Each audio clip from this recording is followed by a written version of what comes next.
In people without a personal history of cardiovascular disease, the risks of aspirin may outweigh the benefits, but aspirin may have additional benefits as well. We have long recognized the preventive role of daily aspirin for patients with heart disease.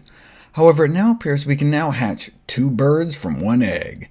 Daily low-dose aspirin may also help prevent certain forms of cancer as well.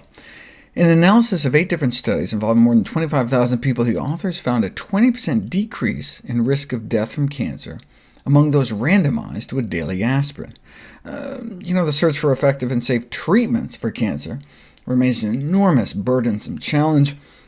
If only we could stop cancer in its tracks, prevent it before it strikes. Well, perhaps we can with this plant phytonutrient salicylic acid found in aspirin. How does it affect cancer? Well, the Nobel Prize in Medicine went to the team that discovered how aspirin works. Enzymes named COX, cyclooxygenase, take the pro-inflammatory omega-6 fatty acid arachidonic acid that our body makes, or we get directly in our diet from mainly chicken and eggs.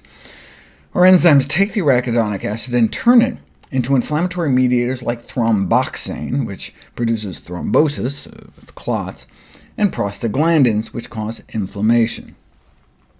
Aspirin suppresses these enzymes, though, so less thromboxane means fewer clots, and less prostaglandin means less pain, swelling, and fever.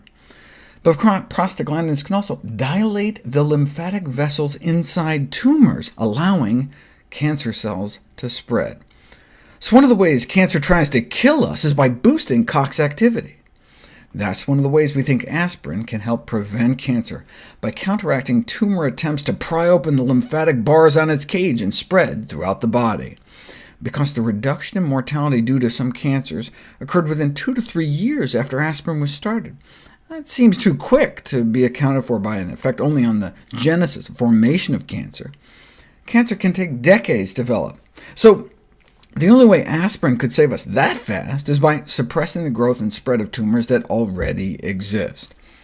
Aspirin appeared to cut the risk of metastases in half, particularly for adenocarcinomas like colon cancer. So now what about everyone taking a daily baby aspirin?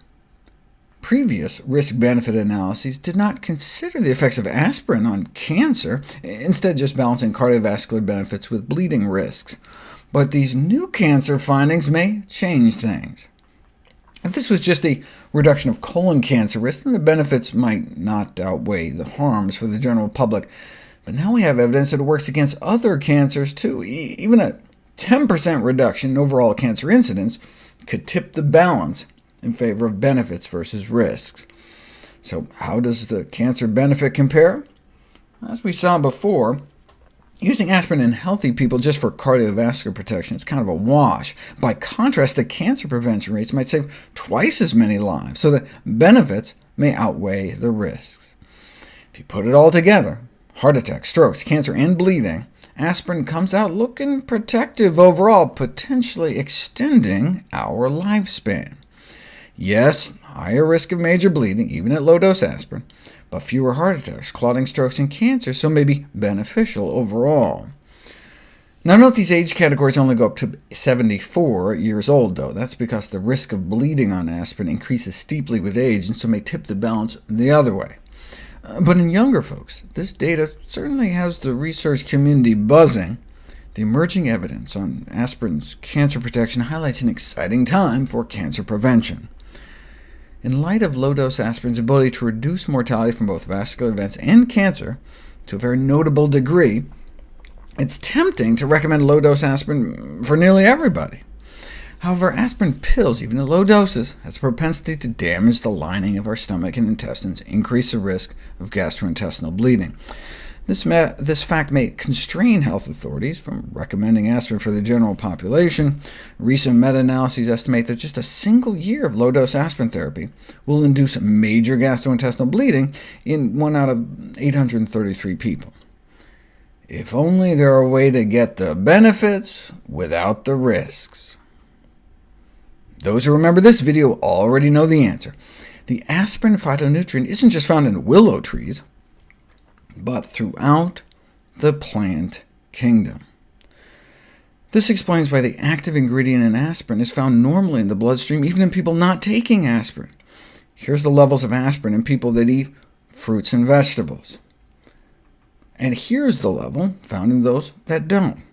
Then drink just one fruit smoothie, and within an hour and a half your levels rise. As you can see, one smoothie ain't going to do it. You have to regularly eat daily fruit and vegetable consumption. But are these kind of aspirin levels sufficient to suppress the expression of that inflammatory enzyme implicated in cancer growth and spread?